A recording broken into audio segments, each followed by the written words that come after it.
પાંચમું, મિહિર એક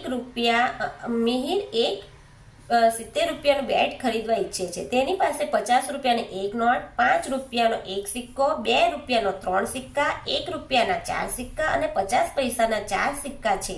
તેના બીજા કેટલા રૂપિયાની જરૂર પડશે? 70 રૂપિયાનું બેટ ખરીદવા ઈચ્છે છે, પણ તેની પાસે કેટલા પૈસા છે? તો 50 રૂપિયાની એક નોટ. એક નોટ કેટલા છે? 50 રૂપિયા.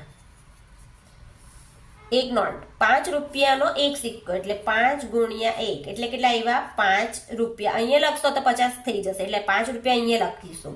2 રૂપિયાના 3 સિક્કા એટલે 2 ગુણ્યા 3, 2 તાલી 6. 1 રૂપિયાના 4 સિક્કા એટલે 1 ગુણ્યા 4 એટલે 4 રૂપિયા.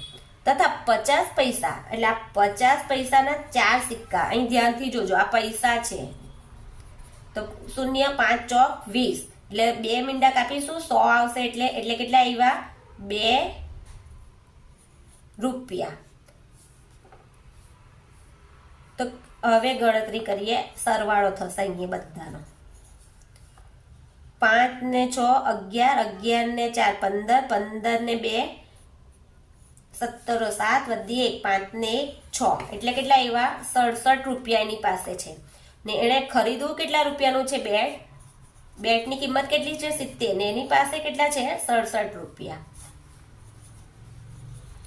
તો 10 માંથી અને 1 દશક આપીશું. અહીંયા 6, 10 માંથી 7 જાય તો 3, 6 માંથી 6 જાય તો 3 એટલે માટે 3 રૂપિયાની